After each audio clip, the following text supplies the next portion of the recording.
ನಾನು ಹೇಳೋದು ಇಷ್ಟೇನೆ, ಅವರು ಉಚ್ಚಾಟನೆ ಮಾಡಬೇಕು ಅಂತ ನಾನು ಕಾಯ್ತಾ ಇದ್ದೆ. ಮಾಡಲ್ಲ ಮಾಡಲ್ಲ ಮಾಡಲ್ಲ ಅನ್ನೋದು ಪ್ರಶ್ನೆಗೆ ನಡೀತಾ ಇತ್ತು. ಈಗ ತುಂಬ ಸ್ಪಷ್ಟವಾಗಿ ಹೇಳ್ತೀನಿ, ನಾನು ಯಾವ ಉಚ್ಚಾಟನೆಗೂ ಹೆದರಲ್ಲ. ನಾನು ಈಗಾಗಲೇ ಸ್ವತಂತ್ರವಾಗಿ ಸ್ಪರ್ಧೆ ಮಾಡೋದು ಶಿವಮೊಗ್ಗ ಲೋಕಸಭಾ ಕ್ಷೇತ್ರಕ್ಕೆ ಸ್ಪಷ್ಟ ಅನ್ನೋದು ಹೇಳಿದ್ದೆ.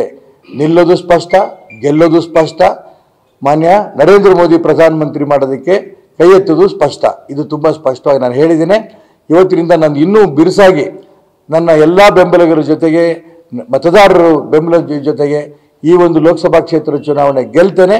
ಮತ್ತೆ ಭಾರತೀಯ ಜನತಾ ಪಾರ್ಟಿಯ ಆ ತಾಯಿ ಅಂತ ಕರೆದಿದ್ದ ತಾಯಿ ಪಾದಕ್ಕೆ ಹೋಗ್ತೇನೆ ಮತ್ತು ನರೇಂದ್ರ ಮೋದಿ ಅವರನ್ನ ಗೆಲ್ಲಿಸಿ ಅಲ್ಲಿ ಪ್ರಧಾನಮಂತ್ರಿ ಕೂಡ ಮಾಡ್ತೇನೆ. ಇದು ನನ್ನ ತೀರ್ಮಾನ. ತುಂಬ ಸಂತೋಷ ನನಗೆ. ರೈತ ಚಿಹ್ನೆ, ರೈತ ಈ 2 ಕಬ್ಬುಗಳನ್ನ ಇಟ್ಕೊಂಡಿರೋಂಥ ಒಬ್ಬ ರೈತ, ಅದು ನನ್ನ ಚಿಹ್ನೆ ಬಂದಿರೋ ರೈತರ ಚಿಹ್ನೆ ಸಿಕ್ಕಿರೋದು ತುಂಬ ನನಗೆ ಸಂತೋಷ ಸಿಕ್ಕಿದೆ. ಇಡೀ ರಾಜ್ಯದ ರೈತರ ಪರವಾಗಿ ಅನೇಕ ವರ್ಷಗಳಿಂದ ನಾನು ಹೋರಾಟಗಳನ್ನು ಮಾಡ್ಕೊಂಡು ಬಂದಿರೋಂಥ ಈ ಸಂದರ್ಭದಲ್ಲಿ ನನ್ನ ಚುನಾವಣಾ ಚಿಹ್ನೆ ರೈತ ಆಗಿರೋದು ತುಂಬ ಸಂತೋಷ. ಆ ರೈತನ ಹೆಸರಿನಲ್ಲಿ ವೋಟ್ ಕೊಡಿ ಅಂತ ಜನರ ಹತ್ರ ಹೋಗೋಕ್ಕೂ ನಂಗೆ ತುಂಬ ಸಂತೋಷ ಆಗ್ತಿದೆ.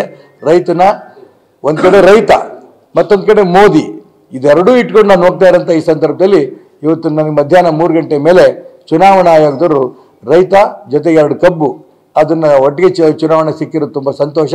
ಈ ರೈತನ ಹೆಸರಿನಲ್ಲಿ ನಾನು ಮತದಾನವನ್ನು ಜನರ ಮತವನ್ನು ಕೇಳ್ತೇನೆ.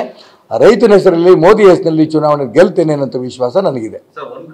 ನಾನು ಹೇಳಿದ್ನಲ್ರಿ, ನಾನು 2 ಉತ್ತರವನ್ನು ಕೊಟ್ಬಿಟ್ಟೆ. ನಿರೀಕ್ಷೆ ಮಾಡ್ತಾ ಇದ್ದೆ ಈ ಚುನಾವಣೆಯಲ್ಲಿ ಗೆಲ್ತೇನೆ, ನನ್ನ ತಾಯಿ ಭಾರತೀಯ ಜನತಾ ಪಾರ್ಟಿ, ಆ ತಾಯಿಯ ಪಾದದಲ್ಲೇ ಹೋಗಿ ಮತ್ತೆ ಸೇರ್ತೇನೆ, ಗೆಲ್ತೇನೆ, ನರೇಂದ್ರ ಮೋದಿನ ಪ್ರಧಾನಮಂತ್ರಿ ಮಾಡ್ತೇನೆ.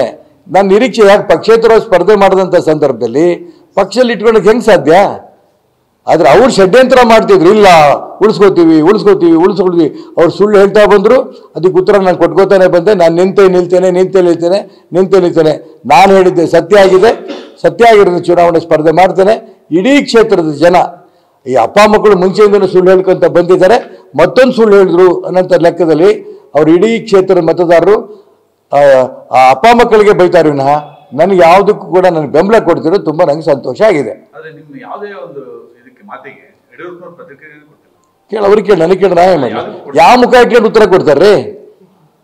ಯಾವ ಮುಖ ಇಟ್ಕೊಂಡು ಇಷ್ಟೊಂದು ಸುಳ್ಳು ಹೇಳ್ಕೊಂಡು ಬಂದಿರೋಂಥ ವ್ಯಕ್ತಿ ಯಾವ ಮುಖ ಇಟ್ಕೊಂಡು ಉತ್ತರ ಕೊಡ್ತಾರೆ, ನನಗೆ ಪ್ರತಿಕ್ರಿಯೆ ಕೊಡ್ತಾರೆ? ನಾನು ಹೇಳ್ತಾ ಇದ್ದು, ಇಡೀ ಕರ್ನಾಟಕ ರಾಜ್ಯದಲ್ಲಿರೋಂಥ ಹಿಂದುತ್ವವಾದಿಗಳೆಲ್ಲ ಪಕ್ಕಕ್ಕೆ ಸರಿಸಿದ್ದಾರೆ ಯಡಿಯೂರಪ್ಪನವರು. ಇಲ್ಲ ಅಂತಾರ?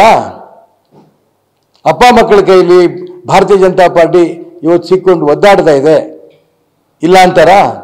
ರಾಜ್ಯದ ಎಲ್ಲ ಪಕ್ಷವನ್ನು ಕಟ್ಟಿದಾರಂಥ ಕಾರ್ಯಕರ್ತರು ತುಂಬ ನೋವಿದೆ, ಅವ್ರ ಧ್ವನಿಯಾಗಿ ನಾನು ಕೆಲಸ ಮಾಡ್ತೀನಿ ಅಂತ ಹೇಳಿದ್ದಕ್ಕೆ ಇಲ್ಲ ಅಂತಾರ?